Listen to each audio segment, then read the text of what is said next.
माननीय राष्ट्रपति महोदय की अनुमति से माननीय शिक्षा मंत्री जी से अनुरोध है कि कृपया स्वागत उद्बोधन करें। माननीय राष्ट्रपति जी, परम आदरणीय प्रधानमंत्री जी, माननीय राज्यपालगण, सभी उपराज्यपालगण, मेरे सहयोगी मंत्री संजय धोत्रे जी, सभी शिक्षा मंत्रीगण, सभी कुलपतिगण, शिक्षाविद कस्तूरी रंगन जी और उनके सभी सदस्यगण और सभी अधिकारी वर्ग, मैं राष्ट्रीय शिक्षा नीति 2020 की भूमिका पर इस बहुत महत्वपूर्ण सम्मेलन में आप सबका अभिनंदन करता हूं। जैसे कि विदित है कि शिक्षा किसी समाज और राष्ट्र की आधारशिला होती है जो हमारे भविष्य को संवारती है। 1947 में देश की स्वतंत्रता के पश्चात शिक्षा पहली राष्ट्रीय नीति भारत सरकार द्वारा 1968 में लागू की गई थी। दूसरी नीति 1986 में लाई गई थी। 34 वर्षों के बाद ये नई शिक्षा नीति आई है। भारत विश्व का सबसे युवा देश होने की अवधारणा के साथ शिक्षा की गुणवत्ता, नवाचार, अनुसंधान के संबंध में जनसंख्या की बदलती आवश्यकताओं को पूरा करने के लिए एक नई राष्ट्रीय शिक्षा नीति चिर प्रतीक्षित थी। प्रधानमंत्री श्री नरेंद्र मोदी जी की प्रेरणा से केंद्रीय मंत्रिमंडल ने नई शिक्षा नीति 2020 को अनुमोदन प्रदान किया, जिससे भारतीय शिक्षा प्रणाली में आमूल चूल पर बदलाव का मार्ग प्रशस्त हुआ है। दुनिया के सबसे व्यापक चिंतन, मंथन एवं विमर्श के पश्चात इस शिक्षा नीति का स्वरूप तैयार किया गया है, जो हिंदुस्तान को विश्व पटल पर ज्ञान की महाशक्ति के रूप में स्थापित करेगा। यह शिक्षा नीति भारतीय मूल्यों पर आधारित है, जो अंतर्राष्ट्रीय मानकों पर खरा उतरेगी। यह इंडियन भी होगी, इंटरनेशनल भी होगी, इम्पैक्टफुल भी होगी, इंटरएक्टिव भी होगी और इंक्लूसिव भी होगी। और यह इक्विटी, क्वालिटी और एक्सेस तीनों की आधारशिला पर खड़ी होगी। इसमें नेशन फर्स्ट, कैरेक्टर मस्ट भी समाहित होगा। स्कूली शिक्षा से लेकर उच्चतर शिक्षा तक व्यापक सुधारों का एक खाका तैयार किया गया है। फोकस इस बात पर है कि शिक्षा की आधारभूत मजबूत हो, वैज्ञानिक सोच को बढ़ावा मिले और अच्छे भविष्य का निर्माण हो सके। चाहे शिक्षा को बहुभाषी बनाने का प्रश्न हो या बहुविषयक, हर पक्ष पर एक विशेषज्ञता से फैसला हुआ है। भाषा हमारी संस्कृति का अहम हिस्सा है। संविधान के अनुच्छेद 8 में सभी 22 भारतीय भाषाओं को सम्मान देते हुए बहु विकल्प दिए गए हैं। किसी भी प्रदेश पर भाषा नहीं थोपी जाएगी।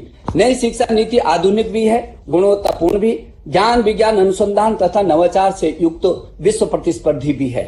इसमें लचीलापन भी है, स्थायित्व भी है। इसमें मल्टीपल एंट्री एग्जिट पॉइंट की व्यवस्था नए विकल्प भी देगी और नए अवसरों को भी देगी। ABC academic bank of credit का लाभ उठाकर छात्र अपनी शिक्षा जारी रख सकेंगे। नेशनल एजुकेशन टेक्नोलॉजी फोरम का गठन शिक्षा में तकनीकी के व्यापक इस्तेमाल को बढ़ावा देने में बहुत ही उपयोगी साबित होगी। 2035 तक जीआर को 50% तक ले जाने के लिए हम कटिबद्ध हैं। 3.5 करोड़ से भी अधिक छात्रों को इसका लाभ मिल सकेगा। Digital learning, distance learning, online education का समावेश नए अवसर को लाएगा। प्रधानमंत्री जी के जय अनुसंधान के विजय को आगे बढ़ाते हुए नेशनल रिसर्च फाउंडेशन की स्थापना की जाएगी, ताकि देश में नवाचार एवं अनुसंधान की संस्कृति को नई दिशा एवं जरूरी पोषण मिल सके। उच्चतर शिक्षा के क्षेत्र में जहां एक ओर भारतीय उच्च शिक्षा आयोग का गठन किया जाएगा, वहीं दूसरी ओर संस्थानों को अकादमिक, प्रशासनिक, वित्तीय मामलों में वर्गीकृत स्वायत्तता देते हुए पारदर्शी एवं उत्तरदायी बनाने की दिशा में प्रेरित किया जाएगा। शिक्षा का अंतर्राष्ट्रीयकरण और कम लागत पर गुणवत्तापूर्ण शिक्षा प्रदान करके भारत को वैश्विक अध्ययन गंतव्य के रूप में स्थापित करने का इसमें प्रयास किया जाएगा। उच्च शिक्षा प्रदर्शन करने वाले भारतीय संस्थानों को अन्य देशों में अपने कैंपस स्थापित करने के लिए प्रोत्साहित किया जाएगा, जबकि दूसरी ओर दुनिया के शीर्ष 100 से भी अधिक चयनित विश्वविद्यालयों को भारत में आमंत्रित किया जाएगा। वैश्विक संस्थानों के बीच सहयोग, अनुसंधान, तकनीकी और छात्रों का आदान प्रदान की इसमें व्यवस्था की जाएगी। यह नीति स्टडी इन इंडिया को पूरे विश्व में एक ब्रांड के रूप में स्थापित करेगी। शिक्षा की गुणवत्ता में सुधार, अनुसंधान की संस्कृति के पोषण और संस्थानों के बेहतर प्रबंधन एवं प्रशासन पर विशेष ध्यान दिया जाएगा। राष्ट्रीय शिक्षा नीति 2020 श्री कस्तूरी रंगन जी की अध्यक्षता में माननीय प्रधानमंत्री जी के विजन और लगातार मिले मार्गदर्शन का परिणाम है। मैं आपका आभार प्रकट करता हूं। आज के इस कॉन्क्लेव का हमारा प्रयास रहेगा कि हम राष्ट्रीय शिक्षा नीति से जुड़े मुद्दों पर एक साथ मिलकर चर्चा करेंगे। सहयोगात्मक संघवाद की एक नई मिसाल नई शिक्षा नीति के क्रियान्वयन के रूप में हम देख सकेंगे। मुझे खुशी है कि एनईपी को पूरे देश में अद्भुत स्वीकार्यता मिली है।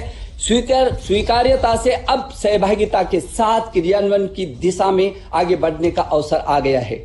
हमारे पास विश्व स्तरीय कंटेंट भी होगा, पेटेंट भी होगा और टैलेंट भी होगा। शिक्षा का चहुमुखी आंकलन भी होगा और वैश्विक संकलन भी होगा। हम बहुभाषावादी भी बनेंगे और आशावादी भी रहेंगे। हम रिफॉर्म भी करेंगे, ट्रांसफॉर्म भी करेंगे और परफॉर्म भी करेंगे। यह नीति हमें विकल्प भी देगी और अच्छे अवसरों को भी देगी। हम एक अच्छे भारतीय नागरिक का निर्माण भी करेंगे और वैश्विक नागरिक के रूप में विश्व मानव को भी तैयार करेंगे। आप सभी के सुझाव, चिंतन, सहयोग, समन्वय एवं सहभागिता से हम इस नीति को बिना देरी के क्रियान्वयन की दिशा में आगे बढ़ाएंगे। भारत निश्चित ज्ञान की महाशक्ति के रूप में उभरेगा। मेरे देश के यशस्वी प्रधानमंत्री जी के नए स्वर्णिम भारत के निर्माण का विजन हम सब मिलकर कर पूरा करेंगे। वो भारत स्वच्छ भारत होगा, स्वस्थ भारत होगा, सशक्त भारत होगा, श्रेष्ठ भारत होगा, आत्मनिर्भर भारत होगा और एक भारत होगा। इसके लिए make in India, digital India, skill India, startup और स्टैंड अप और स्टडी इन इंडिया के रूप में इसकी आधारशिला तैयार हो चुकी है। प्रधानमंत्री जी के सबका साथ, सबका विकास, सबके विश्वास की इस पवित्र भावना के साथ एक बार मैं पुनः आप सबका आभार प्रकट करता हूं और बहुत विनम्रता से अपने यशस्वी प्रधानमंत्री जी को निवेदन करता हूं कि वह हमारा मार्गदर्शन करें। प्रधानमंत्री जी।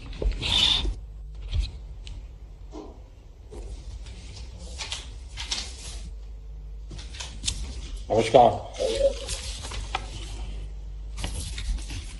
आदरणीय राष्ट्रपति जी,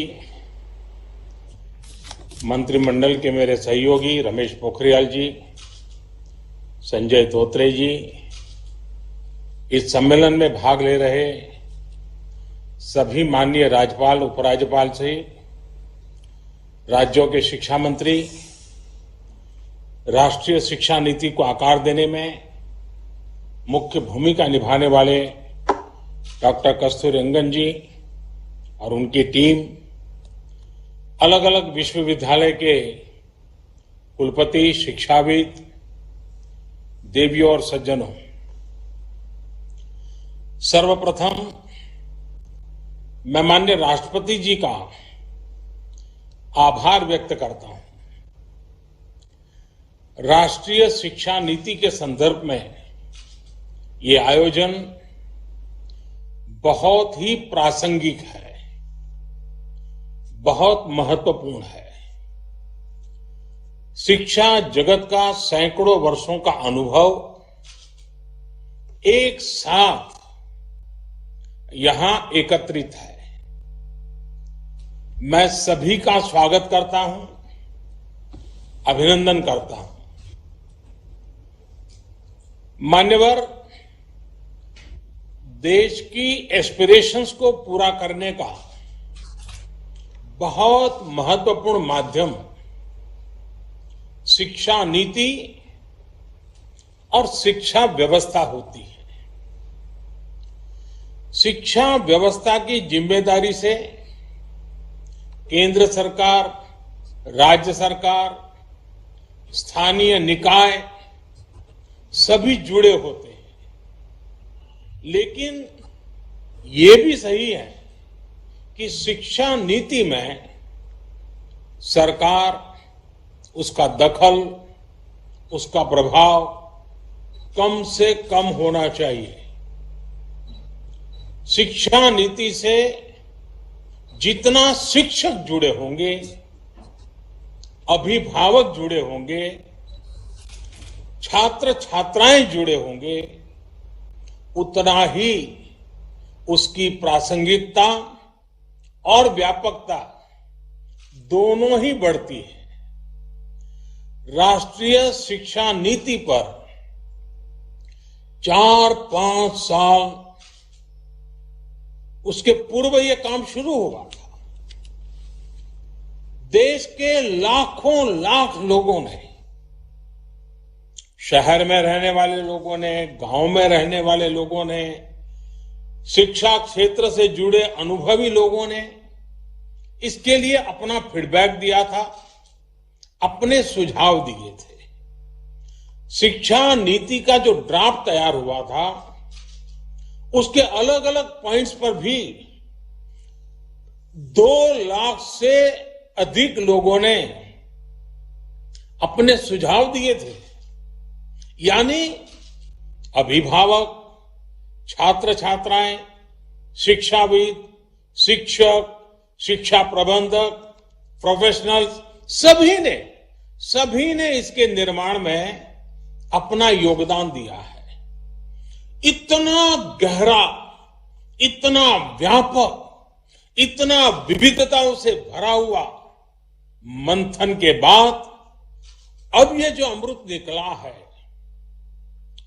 इसलिए ही अब हर और राष्ट्रीय शिक्षा नीति का स्वागत हो रहा है। गांव में कोई शिक्षक हो या फिर बड़े बड़े शिक्षाविद, सबको राष्ट्रीय शिक्षा नीति अपनी शिक्षा नीति लग रही है। सभी के मन में एक भावना है कि पहले की शिक्षा नीति में यही सुधार तो मैं होते हुए देखना चाहता था। ये एक बहुत बड़ी वजह है कि राष्ट्रीय शिक्षा नीति की स्वीकारता की एक्सेप्टेंस का मूल कारण यही है। शिक्षा नीति क्या हो, कैसी हो, उसका स्वरूप क्या हो, ये तय करने के बाद अब देश एक स्टेप और आगे बढ़ा है। अब पूरे देश में राष्ट्रीय शिक्षा नीति को लेकर, उसके इम्प्लीमेंटेशन को लेकर व्यापक विचार विमर्श हो रहा है, संवाद हो रहा है। ये व्यापक विचार विमर्श इसलिए जरूरी है क्योंकि राष्ट्रीय शिक्षा नीति, नेशनल एजुकेशन पॉलिसी सिर्फ पढ़ाई लिखाई के तौर तरीकों में ही बदलाव लाने के लिए नहीं है। ये पॉलिसी 21वीं सदी के भारत के सामाजिक और आर्थिक जीवन को नई दिशा देने वाली है। ये पॉलिसी आत्मनिर्भर भारत के संकल्प और सामर्थ्य को आकार देने वाली है। जाहिर है, इस बड़े संकल्प के लिए हमारी तैयारियां, हमारी जागरूकता भी उतनी ही बड़ी होनी चाहिए। आप में से अधिकांश महानुभाव राष्ट्रीय शिक्षा नीति की बारीकियों का अध्ययन कर चुके हैं, लेकिन इतने बड़े रिफॉर्म्स की बारीकियां, उसके लक्ष्य पर निरंतर बात करना अभी उतना ही आवश्यक है।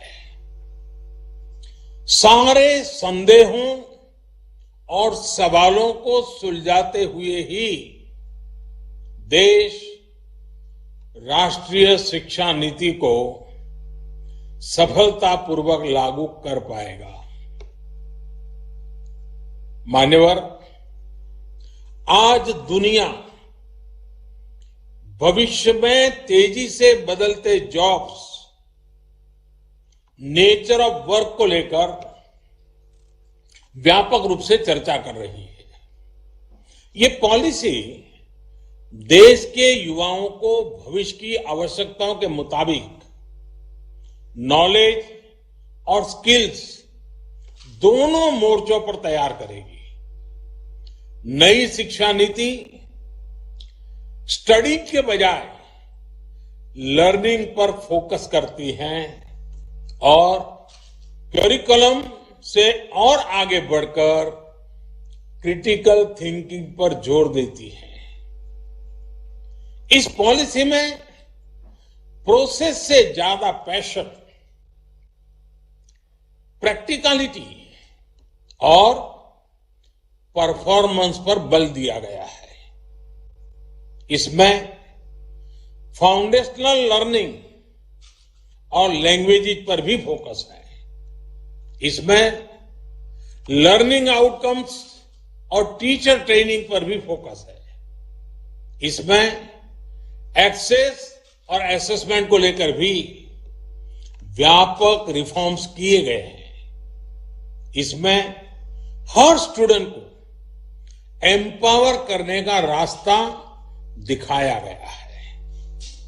एक तरह से देखें तो ये वन साइज फिट्स ऑल की अप्रोच से हमारी शिक्षा व्यवस्था को बाहर निकालने का एक मजबूत प्रयास है। और आप सभी जो दिग्गज भी ये महसूस करते हैं कि ये प्रयास असामान्य है, सामान्य नहीं है। बीते दशकों से हमारे एजुकेशन सिस्टम में जो भी कमियां हमें दिखती थी, जो भी समस्याएं हमको लगती थी, उनको दूर करने के लिए विस्तार से इस पॉलिसी में चर्चा की गई है। अब जैसे लंबे समय से ये बातें उठती रही हैं कि हमारे बच्चे बैग और बोर्ड एग्जाम के बोझ तले परिवार और समाज के दबाव तले दिनों दिन दबे जा रहे हैं। इस पॉलिसी में इस समस्या को प्रभावी तरीके से एड्रेस किया गया है।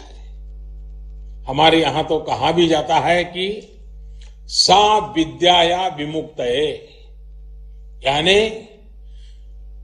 नॉलेज वही है जो हमारे माइंड को लिबरेट करे। जब फाउंडेशनल स्टेज पर ही बच्चों को उनके कल्चर, भाषा, परंपरा से जोड़ा जाएगा तो शिक्षा अपने आप ही प्रभावी होगी, सहज होगी और बाल मन उससे खुद को जुड़ा हुआ पाएगा। नेशनल एजुकेशन पॉलिसी में हमारे सही मायने में बिना दबाव के, बिना अभाव के और बिना प्रभाव के सीखने के लोकतांत्रिक मूल्यों को हमारी शिक्षा व्यवस्था का हिस्सा बनाया गया है। जैसे स्ट्रीम्स को लेकर जो बच्चों पर दबाव रहता था, वो अब हटा दिया गया है। अब हमारे युवा अपने इंटरेस्ट, अपने एप्टीट्यूड के हिसाब से पढ़ाई कर सकेंगे। वरना पहले होता यह था कि दबाव के कारण विद्यार्थी अपनी क्षमता के बाहर की कोई और ही स्ट्रीम चुन लेते थे और जब तक उनको रियलाइज होता था तब तक बहुत देर हो जाती थी। परिणाम यह होता था कि या तो विद्यार्थी थक हार कर ड्रॉप कर लेता था या फिर जैसे तैसे अपना गुजारा कर लेता था, समय बिताता था। इससे किस प्रकार की समस्याएं हमारे देश में पैदा होती रही हैं, ये कितनी समस्याओं की जड़ है, मैं समझता हूं मुझसे ज्यादा आप लोग जानते हैं, भली भांति जानते हैं। राष्ट्रीय शिक्षा नीति में ऐसी समस्याओं का समाधान तो है ही। एकेडमिक बैंक ऑफ क्रेडिट से भी छात्रों को बहुत लाभ होगा। मान्यवर, आत्मनिर्भर भारत बनाने के लिए युवाओं का स्किलफुल होना बहुत ही जरूरी है। छोटी उम्र से ही वोकेशनल एक्सपोजर मिलने से हमारा यूथ भविष्य के लिए बेहतर तरीके से तैयार होगा। प्रैक्टिकल लर्निंग से हमारे युवा साथियों की एम्प्लॉयबिलिटी देश में तो बढ़ेगी ही, ग्लोबल जॉब मार्केट में भी हमारी हिस्सेदारी ज्यादा होगी। हमारे यहां कहा गया है, आनो भद्राः क्रतवो यंतु विश्वतः, यानी अच्छे विचार जिस दिशा से भी आए उनको ग्रहण करना चाहिए। भारत तो प्राचीन काल से नॉलेज का एक ग्लोबल सेंटर रहा है। 21वीं सदी में भी भारत को हम एक नॉलेज इकोनॉमी बनाने के लिए प्रयासरत है। नई शिक्षा नीति इस संकल्प को सिद्ध करने की दिशा में बड़ा कदम है। नई राष्ट्रीय शिक्षा नीति ने ब्रेन ड्रेन को टैकल करने के लिए और सामान्य से सामान्य परिवारों के युवाओं के लिए भी बेस्ट इंटरनेशनल इंस्टीट्यूशन के कैंपस भारत में स्थापित करने का रास्ता खोला है। जब देश में ही अंतर्राष्ट्रीय स्तर के टॉप कैंपस हो आएंगे तो पढ़ाई के लिए बाहर जाने की प्रवृत्ति भी कम होगी और हमारे अपने यूनिवर्सिटीज, कॉलेज भी ज्यादा कॉम्पिटिटिव हो पाएंगे। इसका एक और पहलू ऑनलाइन एजुकेशन भी है, जिससे पढ़ाई लिखाई के लिए लोकल हो या इंटरनेशनल, हर प्रकार की सीमाएं समाप्त हो जाती हैं। मानिए, जब किसी भी सिस्टम में इतने व्यापक बदलाव होते हैं, जब एक नई व्यवस्था बनाने की तरफ हम बढ़ते हैं, तो कुछ शंकाएं, आशंकाएं स्वाभाविक ही है।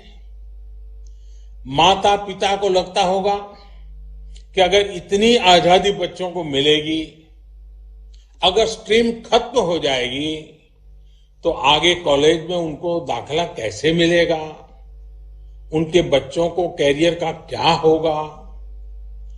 प्रोफेसर्स, टीचर्स के मन में सवाल होंगे कि वो खुद को इस बदलाव के लिए तैयार कैसे कर पाएंगे। इस प्रकार का पाठ्यक्रम कैसे मैनेज हो पाएगा। आप सभी के पास भी अनेक सवाल होंगे जिन पर आप चर्चा भी कर रहे हैं। ये सवाल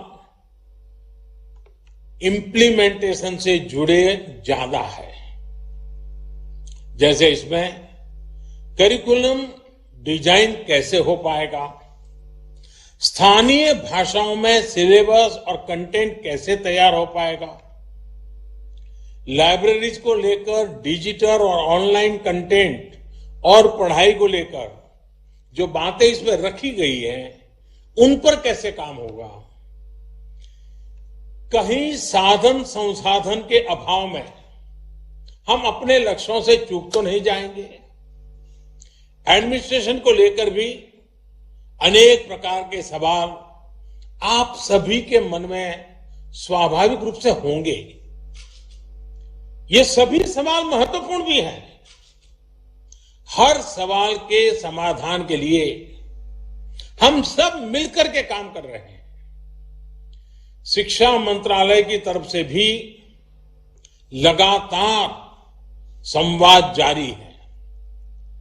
राज्यों में भी हर स्टेक होल्डर की पूरी बात, हर राय को, फीडबैक को खुले मन से सुना जा रहा है।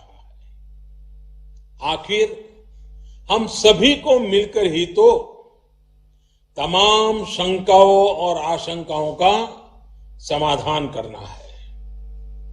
जिस प्रकार की फ्लेक्सिबिलिटी का विजन लेकर के ये पॉलिसी आई है, उसी प्रकार मैक्सिमम फ्लेक्सिबिलिटी हम सभी को भी इम्प्लीमेंटेशन को लेकर भी दिखानी होगी। ये शिक्षा नीति सरकार की शिक्षा नीति नहीं है, ये देश की शिक्षा नीति है। जैसे विदेश नीति किसी सरकार की नहीं, देश की विदेश नीति होती है, रक्षा नीति किसी सरकार की नहीं, देश की रक्षा नीति होती है, वैसे ही शिक्षा नीति भी कौन सरकार है, किसकी सरकार है, कौन बैठा है, कौन नहीं बैठा है, उसके आधार पर नहीं चलती है। शिक्षा नीति देश की ही नीति होती है और इसीलिए 30 साल के बाद, बीच में कई सरकारें आई, 30 साल के बाद आ रहा है, क्योंकि ये सरकारों के बंधनों में बंधी हुई नहीं है, ये देश के एस्पिरेशन से जुड़ी हुई है। माननीय राष्ट्रीय शिक्षा नीति में तेजी से बदलते हुए समय को देखते हुए, भविष्य को ध्यान में रखते हुए व्यापक प्रावधान किए गए हैं। जैसे जैसे टेक्नोलॉजी का विस्तार गांव-गांव तक हो रहा है, देश के गरीब से गरीब को, हर वंचित पिछड़े आदिवासी तक आधुनिक टेक्नोलॉजी पहुंचती जा रही है, वैसे वैसे इंफॉर्मेशन और नॉलेज तक का एक्सेस भी बढ़ रहा है। आज मैं देखता हूं कि वीडियो ब्लॉग के माध्यम से, वीडियो स्ट्रीमिंग साइट्स पर अनेक युवा साथी ऐसे ऐसे चैनल चला रहे हैं, हर विषय की ऐसी बेहतरीन कोचिंग उपलब्ध करा रहे हैं जिसके बारे में पहले गरीब घर का बालक या बालिका सोच भी नहीं सकते थे। टेक्नोलॉजी तक होने वाली इस पहुंच से क्षेत्रीय और सामाजिक असंतुलन की एक बहुत बड़ी समस्या तेजी से कम होती जा रही है। हमारी जिम्मेदारी ये है कि हम हर यूनिवर्सिटी, हर कॉलेज में टेक्नोलॉजिकल सॉल्यूशंस को ज्यादा प्रमोट करें। मान्यवर, कोई भी सिस्टम उतना ही इफेक्टिव और इंक्लूसिव हो सकता है जितना बेहतर उसका गवर्नेंस मॉडल होता है। यही सोच एजुकेशन से जुड़ी गवर्नेंस को लेकर भी ये पॉलिसी रिफ्लेक्ट करती है। कोशिश ये की जा रही है कि हायर एजुकेशन के हर पहलू, चाहे एकेडमिक हो, टेक्निकल हो, वोकेशनल हो, हर प्रकार की शिक्षा को साइलो से बाहर निकाला जाए, एडमिनिस्ट्रेटिव लेयर्स को कम से कम रखा जाए, उनमें अधिक समन्वय हो। ये प्रयास भी पॉलिसी के माध्यम से किया गया है।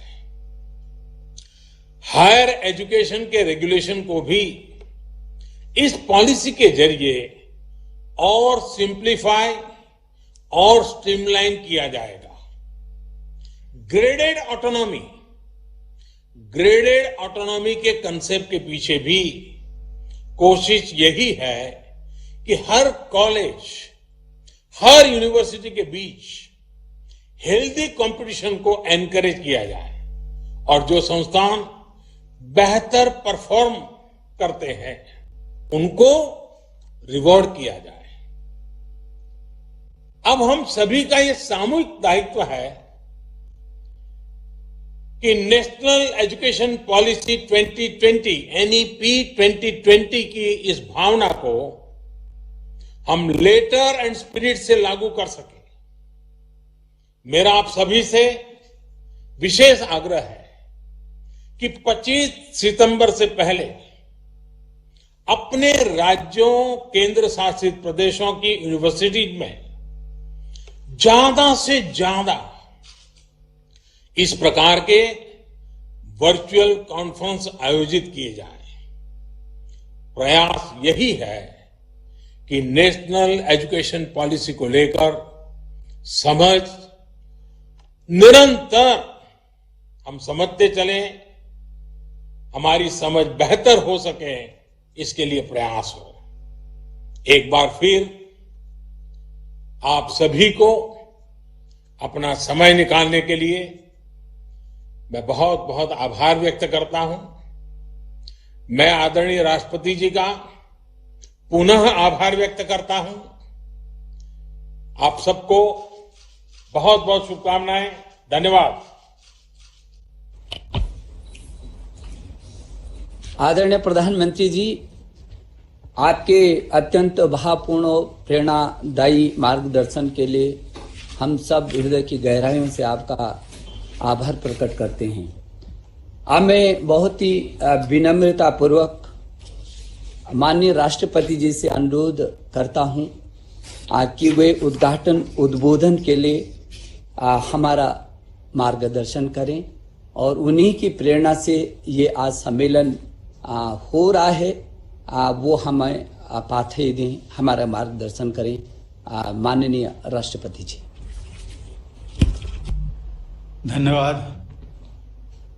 राष्ट्रीय शिक्षा नीति 2020 पर आयोजित राज्यपालों के इस सम्मेलन में उपस्थित प्रधानमंत्री श्री नरेंद्र मोदी जी, केंद्रीय शिक्षा मंत्री श्री रमेश पोखरियाल निशंक जी, केंद्रीय शिक्षा राज्य मंत्री श्री संजय धोत्रे जी, समस्त राज्यपाल व उपराज्यपाल, राज्यों के शिक्षा मंत्रीगण, इसरो के पूर्व अध्यक्ष व राष्ट्रीय शिक्षा नीति के प्रमुख शिल्पी डॉक्टर कस्तूरी रंगन जी, सभी कुलपति, निदेशक व शिक्षाविद।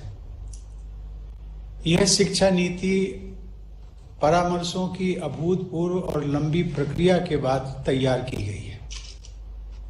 मुझे बताया गया है कि इस नीति के निर्माण में लगभग 2.5 लाख ग्राम पंचायतों, 12,500 से अधिक स्थानीय निकायों तथा लगभग 675 जिलों से प्राप्त 2 लाख से अधिक सुझावों को ध्यान में रखा गया है। ऐसी राष्ट्रव्यापी तथा विस्तृत भागीदारी के कारण यह शिक्षा नीति सही मायनों में राष्ट्रीय अपेक्षाओं और समाधानों को समाहित करती है। यह शिक्षा नीति 21वीं सदी की आवश्यकताओं व आकांक्षाओं के अनुरूप देशवासियों को, विशेषकर युवाओं को आगे ले जाने में सक्षम होगी। यह केवल एक नीतिगत दस्तावेज नहीं है, बल्कि भारत के शिक्षार्थियों एवं नागरिकों की आकांक्षाओं का प्रतिबिंब है। इस शिक्षा नीति के निर्माण व निर्धारण की विस्तृत व जटिल प्रक्रिया को सफलतापूर्वक संपन्न करने के लिए मैं केंद्रीय शिक्षा मंत्री, राज्य शिक्षा मंत्री, मंत्रालय के सभी अधिकारियों एवं अन्य संस्थानों के लोगों को साधुवाद देता हूं। इस शिक्षा नीति को वर्तमान स्वरूप प्रदान करने वाले पद्म विभूषण से सम्मानित डॉक्टर कस्तूरी रंगन एवं उनकी टीम के सभी सदस्य विशेष सराहना के पात्र हैं। राष्ट्रीय शिक्षा नीति 2020 के ऐतिहासिक दस्तावेज को वर्तमान स्वरूप प्रदान करने में उनके दूरदर्शी नेतृत्व एवं प्रेरक भूमिका के लिए मैं प्रधानमंत्री जी को बधाई देता हूं। राष्ट्रीय शिक्षा नीति की घोषणा के बाद विभिन्न स्तरों और क्षेत्रों में इस पर चर्चा परिचर्चा होने लगी है। शिक्षाविदों, अभिभावकों, विद्यार्थियों व सामान्य लोगों ने इस नीति का स्वागत किया है। यह कहा जा रहा है कि यदि इस नीति के अनुरूप बदलाव कर लिए जाते हैं तो भारत एक शिक्षा महाशक्ति बन जाएगा। इस शिक्षा नीति के क्रियान्वयन में राज्यपालों की महत्वपूर्ण भूमिका होगी। वर्तमान में 400 से अधिक राज्य विश्वविद्यालयों तथा उनसे संबद्ध 40,000 से अधिक महाविद्यालयों में 2.5 करोड़ से अधिक विद्यार्थी शिक्षा प्राप्त करते हैं। इस दृष्टिकोण से राज्य विश्वविद्यालयों के ऊपर एक विशेष जिम्मेदारी है। अधिकांशतः राज्यपाल ही इन विश्वविद्यालयों के कुलाधिपति हैं। विश्वविद्यालयों, महाविद्यालयों, संस्थाओं तथा अन्य स्टेक होल्डर्स के साथ संवाद और समन्वय स्थापित करके शिक्षा नीति को कार्य रूप देने में राज्यपालों को अपना योगदान देना है। मुझे बताया गया है कि कुछ राज्यों ने वर्चुअल सम्मेलन आदि के माध्यम से शिक्षा नीति के क्रियान्वयन की दिशा में परामर्श प्रारंभ भी कर दिया है। ऐसे सभी प्रयास सराहनीय हैं। सामाजिक न्याय और व्यक्तिगत उन्नति का सबसे प्रभावी माध्यम शिक्षा होती है। समाज के भविष्य को बेहतर बनाने के लिए शिक्षा में निवेश करने से बेहतर अन्य कोई निवेश नहीं हो सकता। 1968 की शिक्षा नीति से लेकर इस शिक्षा नीति तक एक स्वर से निरंतर यह स्पष्ट किया गया है कि केंद्र व राज्य सरकारों को मिलकर सार्वजनिक शिक्षा के क्षेत्र में जीडीपी के 6% निवेश का लक्ष्य रखना चाहिए।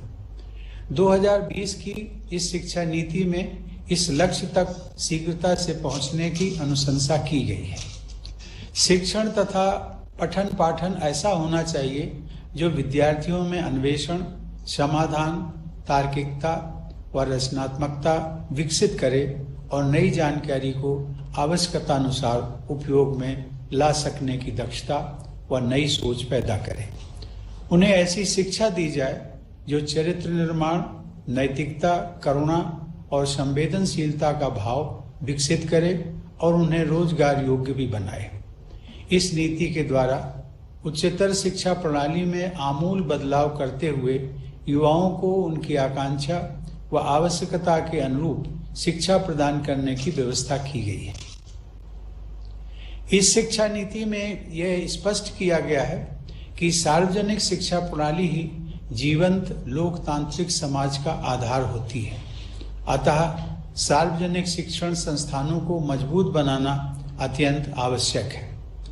नई शिक्षा नीति में इस बात पर बल दिया गया है कि हम सबको भारतीय जीवन मूल्यों पर आधारित आधुनिक शिक्षा प्रणाली विकसित करनी है। साथ ही यह भी प्रयास करना है कि सभी को उच्च गुणवत्ता से युक्त शिक्षा प्राप्त हो तथा एक जीवंत व समता मूलक नॉलेज सोसाइटी का निर्माण हो। विद्यार्थियों में मूल अधिकारों, कर्तव्यों और संवैधानिक मूल्यों के प्रति आदर भाव, देश प्रेम तथा बदलते विश्व में अपने दायित्वों के प्रति जागरूकता उत्पन्न करना भी इस शिक्षा प्रणाली का उद्देश्य है। उच्चतर शिक्षा के सभी क्षेत्रों में विशेषकर प्रोफेशनल्स को तैयार करने वाली शिक्षा प्रणाली में सार्वजनिक उद्देश्य और नैतिकता के महत्व पर बहुत बल दिया गया है। शिक्षा के माध्यम से हमें ऐसे विद्यार्थियों को गढ़ना है जो राष्ट्र गौरव के साथ साथ विश्व कल्याण की भावना से ओतप्रोत हों और सही अर्थों में ग्लोबल सिटीजन बन सके। इस नीति के द्वारा डिजिटल व ग्लोबलाइज्ड दुनिया में भारत की शिक्षा व्यवस्था का स्वरूप स्पष्ट किया गया है। सामाजिक तथा आर्थिक रूप से वंचित समूहों के लोगों को शिक्षा से जोड़ने पर विशेष बल दिया गया है। वर्ष 2025 तक प्राथमिक विद्यालय स्तर पर सभी बच्चों को मूलभूत साक्षरता और संख्या ज्ञान प्राप्त कराना इस शिक्षा प्रणाली की सर्वोच्च प्राथमिकता तय की गई है। इसके आधार पर ही आगे की शिक्षा का ढांचा खड़ा हो सकेगा। शिक्षा व्यवस्था में किए जा रहे बुनियादी बदलावों में शिक्षकों की केंद्रीय भूमिका रहेगी। इस शिक्षा नीति में यह स्पष्ट किया गया है कि शिक्षण के पेशे में सबसे होनहार लोगों का चयन होना चाहिए तथा उनकी आजीविका, मान मर्यादा और स्वायत्तता को सुनिश्चित किया जाना चाहिए। स्कूली शिक्षा को मजबूत आधार देने के लिए अगले वर्ष यानी 2021 तक इस शिक्षा नीति पर आधारित टीचर्स एजुकेशन का एक नवीन और व्यापक पाठ्यक्रम तैयार करने का लक्ष्य है। टीचर्स एजुकेशन उच्च शिक्षा का अंग है। अतः राज्य स्तर पर आप सबको टीचर्स एजुकेशन से जुड़े अत्यंत महत्वपूर्ण लक्ष्यों को प्राप्त करना है। इस संदर्भ में शैक्षिक रूप से सुदृढ़, मल्टी डिसिप्लिनरी और इंटीग्रेटेड टीचर्स एजुकेशन कार्यक्रम शुरू करने का प्रावधान है।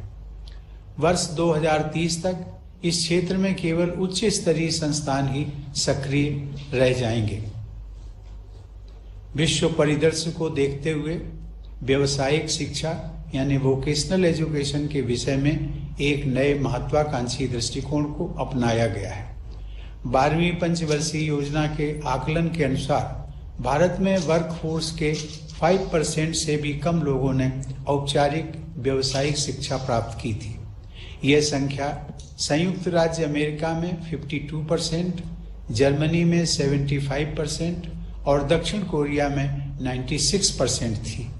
भारत में व्यावसायिक शिक्षा के प्रसार में तेजी लाने की आवश्यकता को देखते हुए यह तय किया गया है कि स्कूल तथा हायर एजुकेशन सिस्टम में वर्ष 2025 तक कम से कम 50% विद्यार्थियों को व्यावसायिक शिक्षा प्रदान की जाए। इससे हमारे डेमोग्राफिक डिविडेंड का सही लाभ मिल सकेगा। भारतीय परंपरा में विकसित लोक विद्या को उच्च शिक्षण संस्थानों द्वारा व्यावसायिक शिक्षा से जोड़ा जाएगा। इस नीति में यह स्पष्ट किया गया है कि व्यावसायिक शिक्षा को मुख्य धारा की शिक्षा का ही अंग समझा जाएगा और ऐसी शिक्षा को बराबर का सम्मान दिया जाएगा। इससे बच्चों और युवाओं में कौशल वृद्धि के साथ साथ श्रम की गरिमा के प्रति सम्मान का भाव भी पैदा होगा। नई शिक्षा नीति में ऐसी उच्चतर शिक्षा की अवधारणा की गई है जो परंपरा से पोषण प्राप्त करती हो और अपने दृष्टिकोण में आधुनिक व भविष्योन्मुख भी हो। शिक्षण पद्धति और बाल मनोविज्ञान की दृष्टि से सभी स्वीकार करते हैं कि आरंभिक शिक्षा का माध्यम मातृभाषा होनी चाहिए। इस सोच के अनुरूप नई शिक्षा नीति में त्रिभाषा सूत्र की संस्तुति की गई है। इस शिक्षा नीति में भारतीय भाषाओं, कला और संस्कृति को प्राथमिकता दी गई है। इससे विद्यार्थियों में सृजनात्मक क्षमता विकसित होगी तथा भारतीय भाषाओं की ताकत और बढ़ेगी। विविध भाषाओं वाले हमारे देश की एकता को अक्षुण्ण बनाए रखने में इससे मदद मिलेगी। राष्ट्रीय शिक्षा नीति में भारतीय भाषाओं, कलाओं और संस्कृति के संवर्धन को विशेष महत्व दिया गया है, क्योंकि वे भारत की पहचान के साथ साथ हमारी अर्थव्यवस्था के लिए भी महत्वपूर्ण है। भारत की सांस्कृतिक समृद्धि और विविधता से विद्यार्थियों का परिचय कराने के लिए देश में 100 पर्यटन स्थलों को चिन्हित किया जाएगा। शिक्षण संस्थानों द्वारा उन स्थानों पर शैक्षिक भ्रमण पर ले जाया जाएगा ताकि वे हमारे देश की बहुआयामी सभ्यता, संस्कृति, ज्ञान, विज्ञान और साहित्य को समझ सके। आप सब अपने अपने राज्यों में ऐसे स्थलों के विषय में अच्छी पाठ्य सामग्री विकसित करवा सकते हैं। ऐसे स्थलों में पर्यटन सुविधाओं के विकास के लिए भी आप आवश्यक दिशा निर्देश दे सकते हैं। राष्ट्रपिता महात्मा गांधी वैज्ञानिक व तकनीकी शिक्षा तथा विशेषज्ञों को जन सामान्य एवं भारतीय भाषाओं से जोड़ने के पक्षधर थे। शिक्षा योजना से जुड़े उनके अनेक महत्वपूर्ण विचार इस राष्ट्रीय शिक्षा नीति में परिलक्षित होते हैं। बापू ने कहा था, मेरी योजना में ज्यादा और बेहतर पुस्तकालय होंगे, ज्यादा और अच्छी प्रयोगशालाएं होंगी, अधिक और श्रेष्ठतर अनुसंधान संस्थाएं होंगी। उसके अंतर्गत रसायन शास्त्रियों, इंजीनियरों और अन्य विशेषज्ञों की एक पूरी सेना तैयार की जाएगी। ये लोग देश के सच्चे सेवक होंगे और उस राष्ट्र की विविध और बढ़ती हुई जरूरतें पूरी करेंगे, जिसे अपने अधिकारों तथा आवश्यकताओं का उत्तरोत्तर अधिकाधिक भान होता जा रहा है। और ये सभी विशेषज्ञ विदेशी नहीं बल्कि आम जनता की भाषा बोलेंगे। जो ज्ञान से प्राप्त करेंगे वो आम लोगों की पहुंच के अंदर होगा। वो उसके साझेदार होंगे। आंख मूंद कर नकल करने के बजाय सच्चे मौलिक काम किए जाने लगेंगे। ये बापू ने कहा था। मित्रों, तक्षशिला, नालंदा, वल्लभी और विक्रमशिला जैसे प्राचीन विश्वविद्यालयों से प्रेरणा लेते हुए बड़े और मल्टी डिसिप्लिनरी विश्वविद्यालयों तथा हायर एजुकेशन इंस्टीट्यूशंस अथवा क्लस्टर्स को स्थापित करने की अनुशंसा की गई है। Multi disciplinary education and research universities अर्थात मेरू की स्थापना की जाएगी, जिनका लक्ष्य विश्व स्तरीय गुणवत्ता प्राप्त करने का होगा। इससे देश के हर हिस्से में बहुमुखी प्रतिभा वाले योग्य और रचनाशील युवाओं का विकास हो सकेगा। ऐसे प्रयासों से भारत में अंतर्राष्ट्रीय छात्रों की संख्या बढ़ेगी। भारत को एक ग्लोबल स्टडी डेस्टिनेशन के रूप में विकसित किया जाएगा, जहां कम खर्च पर उत्कृष्ट शिक्षा उपलब्ध होगी। अच्छा प्रदर्शन करने वाले भारतीय विश्वविद्यालयों को अन्य देशों में परिसर स्थापित करने के लिए प्रोत्साहित किया जाएगा। साथ ही दुनिया के शीर्ष विश्वविद्यालयों को भारत में आकर शिक्षा प्रदान करने की अनुमति दी जाएगी। वंचित क्षेत्रों में उच्च शिक्षा के लिए वर्ष 2030 तक प्रत्येक जिले में या उसके समीप कम से कम एक बड़ा multi disciplinary higher education institution उपलब्ध कराने का लक्ष्य है। इसके लिए राज्य स्तर पर अनेक कदम उठाए जाने होंगे। एस्पिरेशनल डिस्ट्रिक्ट्स तथा स्पेशल एजुकेशनल जोन्स में गुणवत्तापूर्ण उच्च शिक्षण संस्थानों की स्थापना की जानी है। यह सामाजिक तथा आर्थिक रूप से वंचित समूहों के हित में एक महत्वपूर्ण कदम होगा। ऑनलाइन और डिजिटल शिक्षा के लिए टेक्नोलॉजी का उपयोग करके शिक्षा को सर्वसुलभ बनाने का प्रयास किया जाएगा।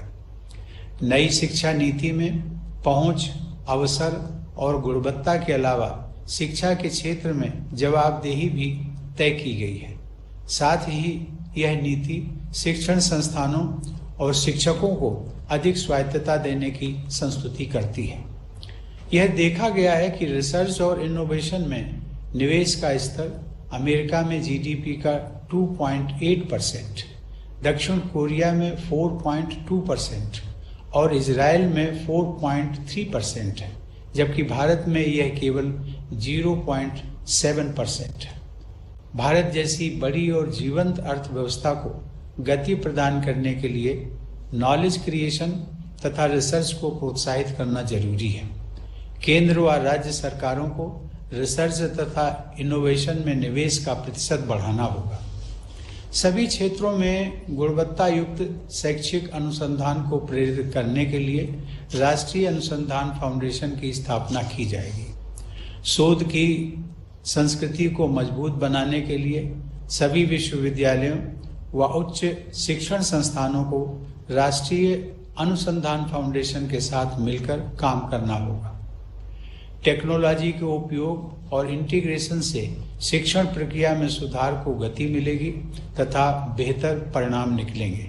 इसके लिए national educational technology forum NETF की स्थापना की जाएगी। NETF द्वारा राज्य सरकार की एजेंसियों को भी परामर्श उपलब्ध कराया जाएगा। शिक्षा प्रणाली के सभी आयामों को टेक्नोलॉजी की सहायता से अधिक सुगम व सुलभ बनाया जाएगा। आर्टिफिशियल इंटेलिजेंस के संदर्भ में अनुसंधान और उपयोग को बढ़ावा दिया जाएगा ताकि स्वास्थ्य सेवाओं, कृषि, क्लाइमेट चेंज जैसे क्षेत्रों में प्रभावी बदलाव लाए जा सके। इस शिक्षा नीति की सफलता केंद्र तथा राज्य दोनों के प्रभावी योगदान पर निर्भर करेगी। भारतीय संविधान के अंतर्गत शिक्षा कंकरेंट लिस्ट का विषय है, अतः इसमें केंद्र और राज्यों द्वारा संयुक्त और समन्वयपूर्ण कार्रवाई की आवश्यकता है। शिक्षा से जुड़े मानकों पर विभिन्न राज्यों में असमानता देखी जाती है। राज्यों को अपनी स्थानीय परिस्थितियों, विशेषताओं तथा अपेक्षाओं के अनुरूप राष्ट्रीय शिक्षा नीति का अनुपालन करना है। इस शिक्षा नीति को प्रभावी कार्य रूप देने के लिए केंद्र और राज्य सरकारों को सभी स्टेक होल्डर्स के साथ मिलकर अनवरत प्रयास करने होंगे। उच्चतर शिक्षा के क्षेत्र में इस शिक्षा नीति की अनुशंसाओं का समयबद्ध पालन सुनिश्चित करने के लिए विश्वविद्यालयों के कुलपतियों तथा शिक्षकों की वैकेंसीज पर अतिशीघ्र सुयोग्य व्यक्तियों को नियुक्त करने की आवश्यकता है। प्रधानमंत्री जी व शिक्षा मंत्री जी, राष्ट्रीय शिक्षा नीति पर आज आयोजित परिचर्चा के संदर्भ में मैंने कुछ दिन पूर्व सभी राज्यपालों व उपराज्यपालों से बात की थी। मुझे इन सबकी उत्सुकता, उत्साह व तैयारी के बारे में जानकर बहुत प्रसन्नता हुई। सभी राज्यपालों ने अपने शिक्षा मंत्रियों और राज्य विश्वविद्यालयों के कुलपतियों के साथ बैठकें की हैं तथा आज राष्ट्रीय शिक्षा नीति पर चर्चा करने के लिए तैयारी करके आए हैं। मैं परिचर्चा के अगले सत्र में भी उपस्थित रहूंगा। शिक्षा नीति के क्रियान्वयन से जुड़े संवाद व परामर्श की प्रक्रिया को जारी रखते हुए केंद्रीय शिक्षा मंत्रालय ने आगामी 19 सितंबर को केंद्रीय विश्वविद्यालय और उच्च शिक्षण संस्थानों के साथ एक वर्चुअल सम्मेलन का आयोजन निर्धारित किया है। मैं उस संवाद में भी भाग लूंगा। ऐसे सभी संवादों के निष्कर्षों को जोड़कर देखने से शिक्षा नीति के कार्यान्वयन से जुड़े मुद्दों पर समग्र दृष्टिकोण बन सकेगा। मैं चाहूंगा कि सभी राज्यपाल अपने राज्यों में नई शिक्षा नीति को कार्य रूप देने के लिए थीम आधारित वर्चुअल सम्मेलन करें। शिक्षा नीति के विभिन्न आयामों पर व्यापक विचार विमर्श के उपरांत आप सब अपने महत्वपूर्ण सुझाव केंद्रीय शिक्षा मंत्रालय को भेज सकते हैं ताकि उनका देशव्यापी उपयोग किया जा सके। राष्ट्रीय शिक्षा नीति की अनुशंसाओं को लागू करने की दिशा में आप सभी राज्यपालों तथा शिक्षा मंत्रियों का बहुत महत्वपूर्ण दायित्व है।